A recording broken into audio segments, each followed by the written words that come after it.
At kapag inilabas yan, libre din siya sa tax. Anong kagaguhan itong nangyari sa ating bayan? Itong mga ukay-ukay, napakamura. So itong mga local manufacturer ng RTWs, they can no longer compete. Some of them shut down even years ago. Ilan na kaya yung mga RTW factory locally na nag-shut down dahil nga hindi kayo mag-compete sa ukay-ukay? Pabuksan nyo yung container. 10 out of 10, walang laman yung container. Kung meron man, basura. Kaya ang tawag dyan, ghost exportation or paper exportation. At marami siyang nakitang tad na violation. What happened to that inspection? Anong naging resulta? Show it to us. Show it to us na hindi moro-moro lang yung ginawa niyang mga inspeksyon. It's about time the Congress and the Senate should have an oversight committee na lahat ng LOA na ini-issue ng BIR at Bureau of Customs kinakailangan monitored natin. Sir, excuse me, I'm talking. Paano ako makakonsentrate, sir, kung nagsalita ka na, well then, you want to talk? What? Meron ba isang matapang dito? Sir. Thank you, Mr. Chair. The reason why I attended today's hearing kasi nakita ko sa resolution nabanggit doon special economic zone. And that's where I'm very interested in. Kasi po, ginagago tayo for the longest time nitong mga locator sa special economic zone, and I'll tell you later how and why. Mr. Chair, meron ba tayo na-invite dito ng mga taga Bureau of Customs? Kasi Bureau of Customs and BIR are conniving para proliferate itong mga bogus na locators, and they're not paying taxes. They import products, raw materials, free of duties and taxes with the precondition that those raw materials will be re-exported. But hindi po na-re-export. Paper export lang po ang nangyari. And then, binibenta dito locally yung mga finished product or sometimes yung raw materials. And yung mga importers, supposed to be, kikita yung bayan natin dahil sa kanilang income tax. Pero paano? Namomonitor ba ng BIR? Itong mga may-ari ng locators? How does the BIR monitors these locators? Kasi the only time that we make money, the country makes money is through the income tax being paid by these locators. In fact, I have list here of some companies na may violation na sa BIR, and I need to know ano na ang nangyari sa mga kasong ito. And I need from the BIR a list of these locators na padalahan ng LOA, Letter of Authority. Ano ang follow-up? May nangyari ba o nagkaaregluhan? Ang LOA, Mr. Chair, dito nagiging talamak ang korupsyon. Pinapadala ng sulat ang earring company o locator para pumunta sa opisina ng BIR, magpakita ng mga dokumento na siya ay nagbayad at nag-comply sa requirement ng BIR para magbayad ng tamang buwis. At pagdating doon sa BIR, nagkakaregluhan. That's why I need a list of those companies that were issued LOA and what happened to it. I need a list of those. And then, gusto ko rin po malaman kung meron ng mga nakasuhan na napadala ng letter of authority. Meron na bang nakasuhan o hanggang warning lamang? Kung may nakasuhan, anong nangyari sa kasong yon? Another issue, Mr. Chair, na gusto ko i-raise ay yung ukay-ukay na pumapasok sa PEZA, Special Economic Zone, declared as raw materials to make rugs or to recycle rugs. Pero wag ka, ang laman noon, ukay-ukay. Libre sa buwis. Ni singkong duling walang binabayad na buwis. And then mind you, yung ukay-ukay na yon, those are discarded second-hand or used clothing sa ibang bansa, Hong Kong, Japan, US, Canada, Australia. Yun po yung mga basura na ng mga damit na imbis na i-recycle, meron kasi mga scheduled for discarding used clothing sa iba't ibang bansa at pinipick up para i-recycle, pero instead na i-recycle, pinapadala itong basura. We have PD 2033 in 1986 na sinasabing bawal ang pagpasok ng used clothing sa bansa. We have RA 4653 na sinasabing bawal ang pagpasok ng mga used clothing sa bansa except to donate sa mga victims ng calamities. At bakit nagkalat itong ukay-ukay sa iba't ibang parte ng Pilipinas? And BIR and Customs na doing about it. May kinikita ba tayo, BIR? Alam nyo ba kung sinong nagpapasok nito mga ukay-ukay? Ni singkong duling, wala kinikita tayo dito. That's why I passed a resolution, a bill na para buwesan na itong ukay-ukay para pagkakitaan naman ng ating gobyerno. But for now, I challenge the BOC and the BIR do something. Kaya nga pinagbawal yan, alam niyo itong batas na ito, dahil it can cause diseases. Those are used clothing. Yun ay mga tinapon na sa basurahan. Tinapon na yan sa dumpsters. At pinulot ng mga magagaling na Pilipino sa ibang bansa at may contact sila para i-ship dito libre.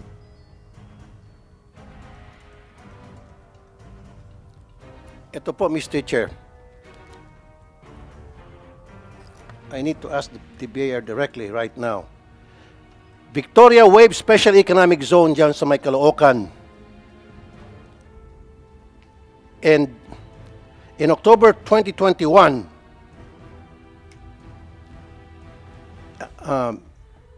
July 13, excuse me, pumunta po yung mga taga-BIR para inspect itong binanggit kong kumpanya dahil sa tadtad na violation. Ang tanong, ano na nangyari doon sa pagbisita ng BIR noong July 13 dito sa company ito, OPMC? Meron ba isang matapang dito? Good morning, Senator Rafi. I apologize, Your Honor. We don't have the information right now, but we are already asking the concerned Revenue District Office, which conducted the investigation, to provide us information, and we will provide the committee once the data or information are available. Meron pang isa. Si Commissioner Romeo Lumagul Jr., he was the one who inspected the factories inside the One Subic Premier Manufacturing Corporation. Okay? At marami siyang nakitang tadtad na violation. What happened to that inspection? Anong naging resulta? Show it to us. Show it to us na hindi moro-moro lang yung ginawa niyang mga inspeksyon. Kasi Mr. Chair, meron po ako suggest. Siguro it's about time the Congress and the Senate should have an oversight committee na lahat ng LOA na ini-issue ng BIR at Bureau of Customs kinakailangan monitored natin. Kasi dito sa letter of authority, ang kumikita lamang yung earring officials, ay yung earring companies na napadala ng LOA at yung agency nag-issue ng LOA. Example, Mr. Chair. Ang deficiency is 1 million. For the sake of argument, lilitan ko lang. 1 million, papadala ng LOA. Magre-report kayo na padala ng LOA. Sasabihin, boss, yung 1 million hindi ko kaya, etc. etc. Sasabihin ng agency na padala ng LOA, magkano kaya mo? Boss, ang kaya ko lang is 20,000. Dagdagan mo. Boss, ang kaya ko lang 100. Last. O sige, yung 900 discounted na. Pero yung 100,000, 50 for you and 50 for the government. Maghati yung agency at kung sino man nagpadalang LOA at sasabihin yung kalahati, kahit papaano, may resibo, kikita ang gobyerno. Ganon po yung kalokohan sa LOA. Alam niyo po itong taga-BIR at taga-Bureau of Customs. That's the reason what I would like to happen, Mr. Chair, you being the chairman committee, and I'm being the vice, na dapat magkaroon na talaga. Sir, excuse me, I'm talking. Paano ko ma-concentrate, sir, kung nagsalita ka na? No. Okay. Well, then, you want to talk? Go ahead, sir. Okay. Sa Ways and Means Committee, Mr. Chair, siguro it's about time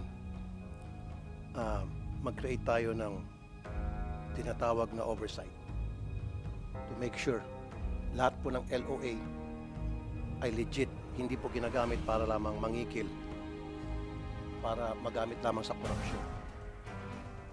And we have a member of the PEZA here, Mr. Terezo. Okay. Ano po kayo dun sa PEZA? Sir, I am the Director General of PEZA. Ilan po ang locator sa PEZA ninyo? There's about more than 3,000 locators. 3,000. Now, don't tell me, dyan sa 3,000 locators ninyo, walang violators dyan na flag down ng customs at BIR. Don't tell me. Meron, tama? Mali. Well, we have been receiving copies of the LOAs issued by BIR and BOCs. So we're willing to... Kaya nga, so what happened to those LOAs? Wala pa akong feedback from the See? issuances. You see, Mr. Chair? Ano na nga sa mga LOAs? Wala pang feedback. Wala pa kasi nagkaaregluhan na. At alam mo yung sinasabi kanina, Mr. Panga, mag-import ng raw materials free of duties and taxes with the condition na yan ay re-export. At doon kikita ang gobyerno dahil magpa-file ng income tax yung may-ari ng locator. Kaya dapat BIR, lahat na may-ari ng locator, minomonitor ninyo. Yung ini-import ng, tuturuan ko kayo, kuha kayo ng ballpen at papel. Hindi ako nabibiro. Pencil and paper. Lahat na mga ini-import na mga locator, kasi free of duties and taxes yan. I'll give you an example. Mag-export ng 1 million worth of, say, tela para gawin ng long sleeve. Kasama sa tela dyan, kung ilang yarda, nandiyan yung butones, sinulid, etc. 1 million. Sa kondisyon yan ay i-re-export after na magawa na. Pero wag ka, hindi i-re-export yan. Kasi nga, wala nga naman talang silang processing factory in the first place. At bakit na-aprobahan ng customs? Now, dapat yan, sa scheduled re-exporting ng finished product, nandyan dapat yung BIR, binubuksan yung container. Tama? At kung nakalusot man yan, yung may-ari ng locator, tatanungin mo, yung pinasok mo na worth 1 million na raw materials, may records dyan, may computation kayo dapat dyan kung magkano yan kapag naging finished product na. Finished products, those materials. And then magkano maging income tax ng locator. Ganun lang po kasimple. Kaso, Mr. Chair, hindi nangyayari eh. Kaya dapat, it's time that we have revisit our law regarding these locators because it's being abused. It's being abused. Meron pang isang locator dito sa may bandang Caloocan. Mr. Chair, paano tayo hindi ma-high blood dito, Mr. Chair? Libre ang importation ng kahit anong produkto. And then kapag nire-export, libre, exempted sa corporate tax. Sana ma. Saan ka nakita niyan? At pwede pa sila maka-discount sa mga empleyado. Andito lahat. We have to revisit this law that created these locators. Ulitin ko, libre tax, walang duties and taxes sa pagpasok ng raw materials para gawing finished product. Ang raw materials na yon. Pag na-export na, halimbawa talagang na-export, ang kikitain lang sana ng gobyerno sa income tax ng kumpanya na yon. Pero, in-exempt natin yung corporate income tax. And adding insult to injury, pati sa mga empleyado, allowed sila na magkaroon ng discount sa bayad. Pwede sila mag-underpay.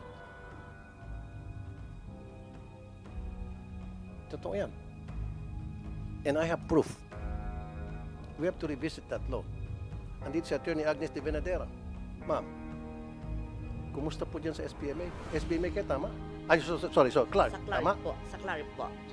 So, ilan na po ang mga na-issuean ng LOA dyan sa Clark sa pagkakaalam nyo?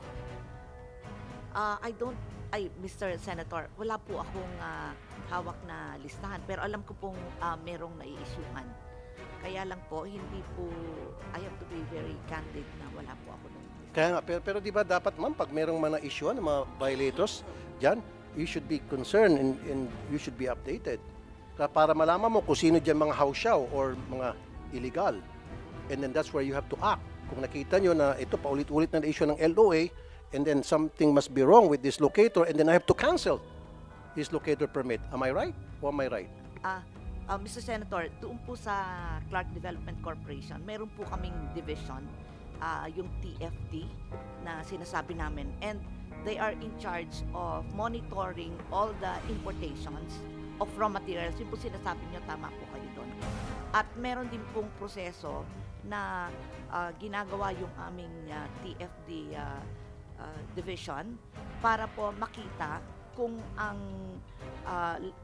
raw materials na inimport ay naipasok dun sa finished products. Meron pong ganon. And in fact, Mr. Senator, it is, we have on several occasions suspended the authority to operate. Attorney De Venadera, marami sa mga locators nyo dyan sa Clark na wala silang processing factory. Right? You agree? Kasi pag sinabi mo you don't agree with me, then mapapahiya po kay madam. Meron po kaming mga na-monitor na walang operations, at yung pong mga walang operations ay amin pong inaaksyonan na hindi mabigyan ng authority to operate kasi wala pong operations. Salamat at hindi po kayo nagsinungaling. Kaya nga po, ang ibig sabihin, marami mga locators sa Pilipinas, sa different special economic zone, na nabigyan ng permit na hindi dapat sapagkat wala silang processing plant. Kasi ang condition yan, the raw materials are imported free of taxes and duties for you to process it into finished product para ma-re-export at kikita ng Pilipinas. Pero how can they process that when they don't have a planta? And alam yan, nyo dyan sa SBMA, alam ng BIR, alam ng Bureau of Customs. Naglulukuhan tayo. We have to stop this. Kailangan imbestigahan talaga to, Mr. Chair. Itong mga free special economic zone, dito po talamak, billions and billions of pesos every year ang nawawala sa gobyerno, andyan sa special economic zone. Ang kumikita lang yung mga smuggler at ilang mga taga-customs at BIR. Mr. Chair, sana po magkaroon pa ng isang hearing na next time patawag po natin ang Bureau of Customs. Last question naman po sa mga taga-BIR since nandito kayo. Ilan na po ang mga LOA na issue ninyo sa mga locators? How many LOAs? Magkano pong pinakamataas na diferensya? At ano po nangyari doon? I need a list. Senator Rafi, we will include that information po when we submit the requested information next hearing or as soon as possible. as soon as And then we you get should the have- information. You should have a list of all the locators in the whole Philippines. Yes, yes, sir. Libo yan. So, ang tanong ko sa'yo, meron ba kayong way para ma-monitor kung ilan itong mga locators na ito, nasaan sila? So we can have that list, Your Honor. And then, paano nyo po na monitor na itong mga locators na ito ay nagbabayad ng buwis? Is there a way for you to monitor that? Yes, sir. They are along with the one of the information that they have to submit to BIR are tax payments. So we can have that also. Nadudukto naman po yung tax payments. I'll tell you what, Mr. Balastre III, pag sa scheduled exportation nila ng kanilang finished products, alam naman ng Bureau of Customs, puntahan nyo, especially itong mga high-valued, sinasabing raw materials na pinasok na walang tax na binayad. Yung scheduled exportation nila, puntahan nyo, pabuksan nyo yung container. 10 out of 10, walang laman yung container. Kung meron man, basura. Kaya ang tawag dyan, ghost exportation or paper exportation. Totoo yan. Halos karamihan hindi na lumalabas ng bansa. Kung meron man, kalahati lang, pero yung kalahati ay benta na sa labas. Watch out for those. Yan lang po muna, Mr. Chair. Indeed, part of our powers in the oversight is to request for the letter of authority from the BIR.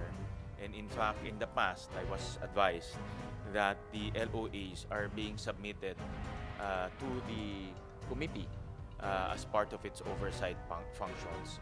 So, Meron na tayong LOA, Mr. Chair. Meron na tayong oversight committee para sa mga LOA. meron tayong oversight committee here in the Senate. There are two, no? The one prescribed by the law is a joint oversight. However, I mentioned earlier that was not created because the House has not yet manifested their members. So we created our own here in the Senate, motu proprio, through the Senate Committee Ways and Means. And because of its function as oversight, the BIR regularly submits to the committee a list of that LOA that we mentioned earlier. And the latest submission was when?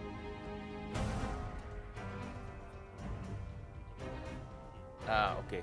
But in the past, they have submitted. So since you have manifested your request and desire for the BIR to submit a summary and a list of their LOA, we are instructing the BIR to submit to the committee a list of the letter of authority that were issued to date. Mr. Chair, nabanggit yung pangalan po Si head ho natin yan. Sa head. Oo, head ho natin. Ng So, STSRO. meron ng mga sinabmit na LOA sa Senate. Nasaan yung mga LOA na yan? Can I see it? And then, I just need to look at it and then make a follow-up what happened to those LOAs.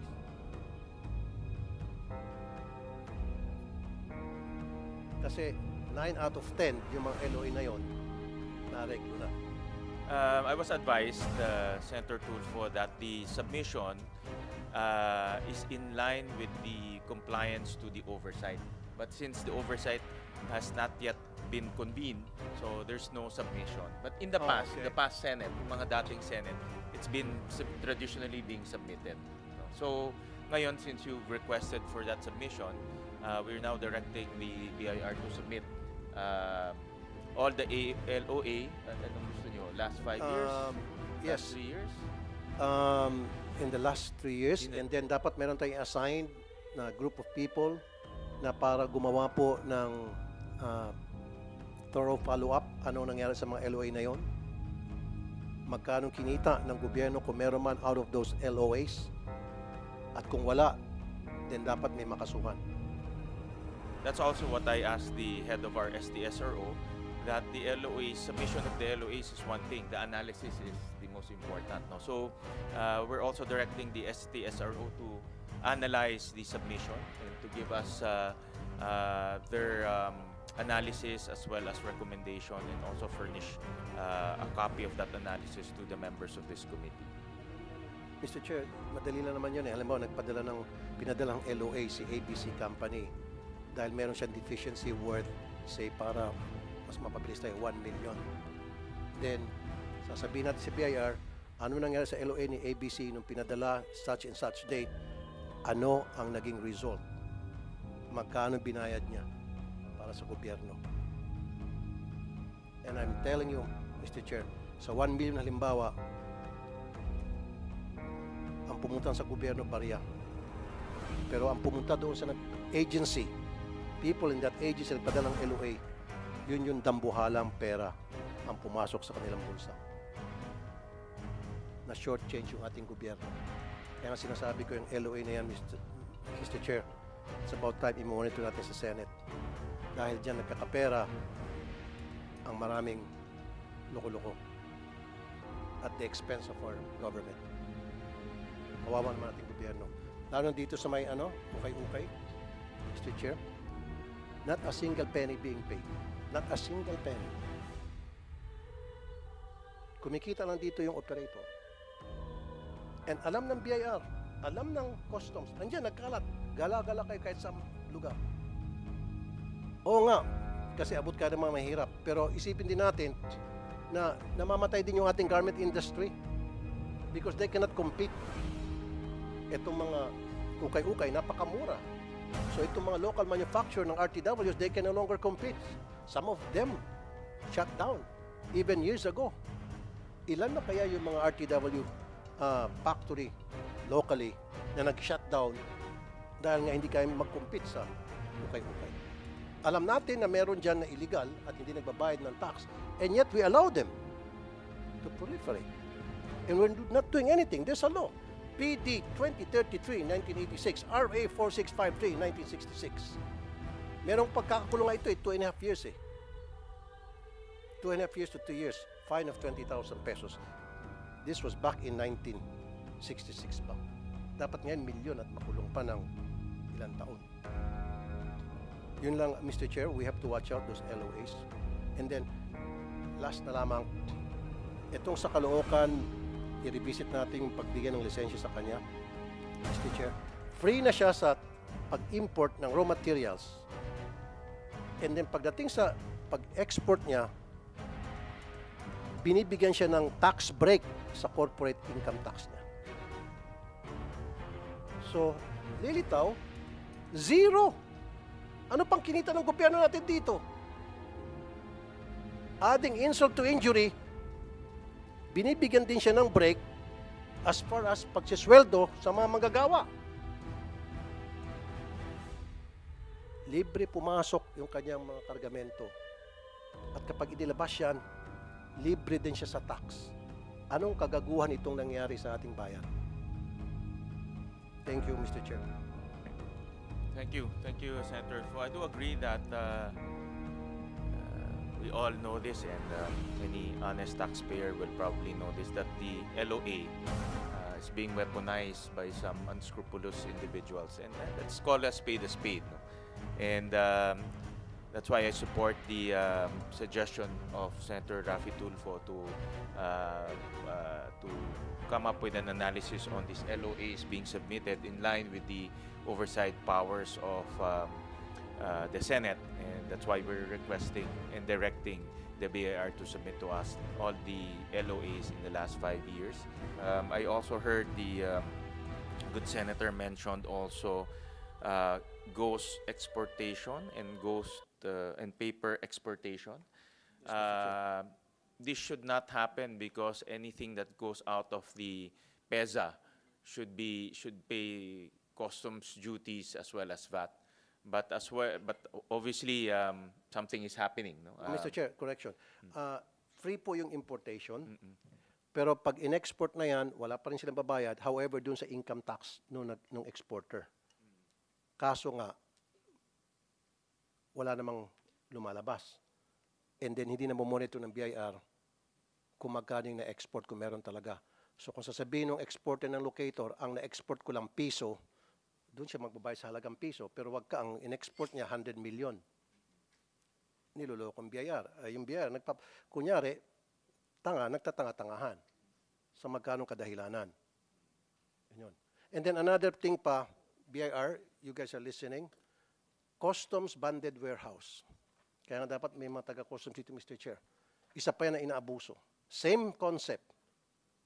libre ang papapasok ng mga raw materials and then finished product, i-export, magbabayad ng tax yung may-ari ng custom bonded warehouse.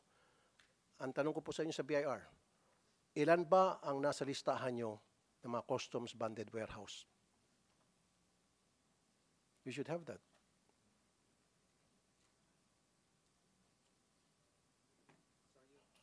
Sorry, Your Honor, we don't have the information, but we can have it also. Pero aware ka na meron, there's Ye- such thing as customs Yes, sir. bonded warehouse. Yes, sir. At in your experience, nakakarinig ka na mga taga-customs bonded warehouse na issue ng LOA. I think so, Your Honor. Yes. Then when you come back next time, then show me those LOAs. And I'm very interested to know what happened to those LOAs. Yes, Your Honor. Paano sila hinandle? Yes, Paano actually, kumita ang yes, gobyerno doon sa LOAs that was issued to these customs bonded warehouse? Dalawa yan, Mr. Chair. Meron tayong sa PEZA at meron tayong customs bonded warehouse. Yung special economic zone, sa loob ng special economic zone, nagtatayo sila ng locator. Itong customs bonded warehouse, kahit na dyan sa gilid-gilid, pwede sila magtayo.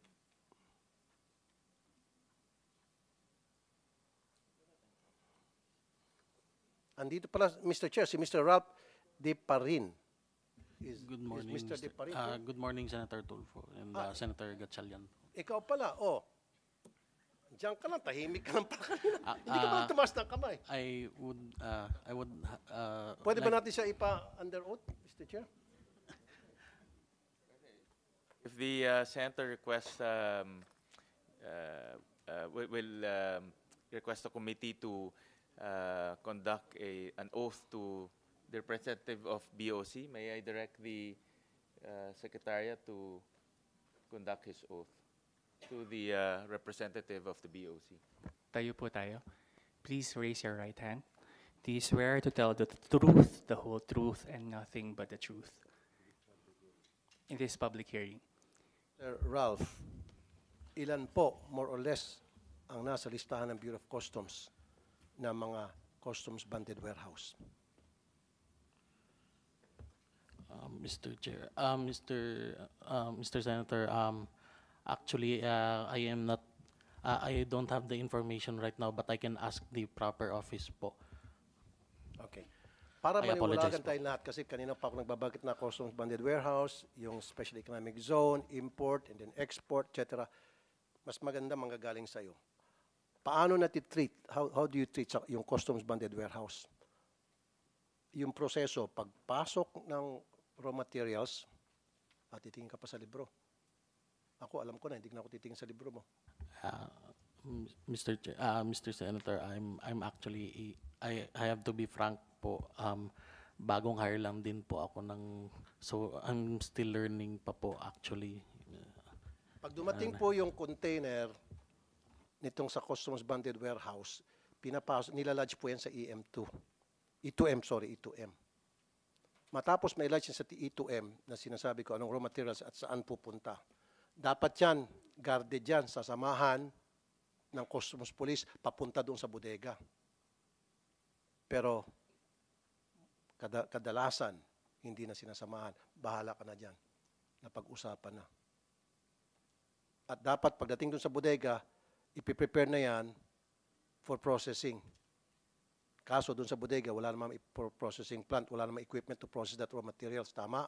Dapat periodically, kayo dyan sa Bureau of Customs, nag-inspect lahat ng mga may customs bonded warehouse. Kasi yung iba, Mr. Chair, para mabigyan silang permit, mag-rent sila talaga ng bodega. At nandyan yung processing plant. Renta lang.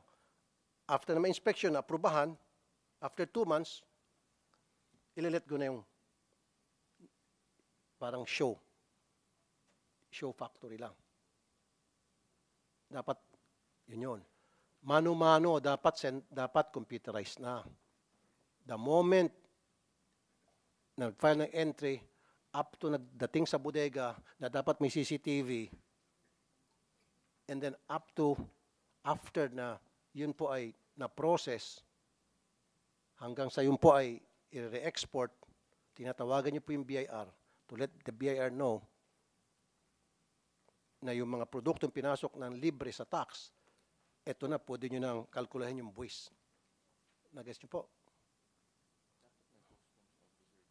Kaya nga, technical. Tsaka bago ka lang siguro, kahapon ka lang pumasok. Few months pa lang po Few actually. months. Kasi bumukas ka ng libro eh. Sige. Wala na. There's no point. I Sorry, apologize po, I Mr. don't blame him. Senator. There's no point talking to this gentleman. Pinadala dito yung talagang walang alam para ligawin tayo. Di ba, Lina? I don't blame you, sir. I don't blame you. I'm not gonna talk to you anymore kasi ayokong lalo ka madiin dito. Sorry. It's okay, sir. Pasensya na po, Mr. Yes, sir. Senator. Yes, po. sir. Okay po, sir. But I will take note po kung ano po yung mga, ano ko po. Kung so, sino yung mga nagpadala pwede dito sa- niyong, hingiin na data po. I can of course it to the proper office po. Sir, sa sino nagpadala sa iyo dito? legal service po, Senator. Pagalitan mo. Duly noted po. Dapat siya dito nang nanginginig, hindi ikaw. Ikaw yung bago, ikaw ang pinaka-bago, ikaw yung pinadala rito. Yes po. Duly noted po, Mr. Senator. Okay. Mr. Chair, last na lamang po. Ito, example tong sa OPCM. Okay, na pinuntahan ng BIR. Itong OPCM is One Subic Premier Manufacturing Corporation and Hong Sim International Corporation. OPCM, One Subic Premier Manufacturing Corporation and HIC, Hong Sim International Corporation. Okay. Now, nung puntahan po ito ng BIR, they admitted na hindi sila nagmamanufacture ng cigarette. Kasi ang deal, magpapasok sila ng raw materials to produce cigarettes, and then those cigarettes, pag na-produce na, i-re-export. Nung puntahan ng BIR, wala silang nakitang machine, wala silang nakitang mga sigarilyo na for export, kundi mga papel and printer na nagpiprint ng mga pangalan ng kung ano ng sigarilyo. At yun ay kanilang i-re-export. Yun ay mga papel na lang. Karton, boxes, na sinasabing kunyari, ABC cigarette. Tapos karton yan. Pag binuksan mo karton, puro wrapper. Wala talagang sigarilyo. Yun sinasabi ko, sample of paper export. Basura ang in-export. Nakita ng BIR to. Kaya nga, sa next hearing, gusto kong malaman anong nangyari doon sa ginawa ng BIR na pagpunta dito sa OPCM. Same thing with the Victoria Wave Special Economic Zone sa may Caloocan na nakitaan din sa Tala City, Caloocan City, na nakitaan din ng BIR ng mga violations. Anong nangyari doon sa ginawang pagpunta ng BIR na may nakita sila mga violations? How did they handle those violations? How was it handled? Anong naging resulta? Kumita bang gobyerno? O lalo na mayagpag itong dalawang kumpanya? Tuloy-tuloy yung violations. Yun lang po, Mr. Chair. Thank you, Senator Rafi, and let me put on record my support to all the requests of Senator Rafi Tulfo. These are realities on the ground, and it's also part of the jurisdiction of the Committee on Ways and Means to look at all of these anomalies happening in our country. Ang stainless duyan ring ay isang uri ng pabilog na hawakan o suporta para sa anumang klaseng duyan na gawa sa stainless steel. Ito ay matibay, hindi kamakalawang, at madaling i-install. Ang stainless steel na ginagamit sa duyan ring ay karaniwang 3/16 o 1/4 size, stainless steel ang kapal, depende sa choice nyo. Ito ay mas maganda at mas matibay kaysa sa ibang uri ng materyales na ginagamit sa duyan ring, tumatagal ito kahit 50 years di katulad ng tali lamang, dahil kadalasan ang tali kapag nabasa sa paglalaba ay narurupok agad at pwede kang bumagsak at magka-injury.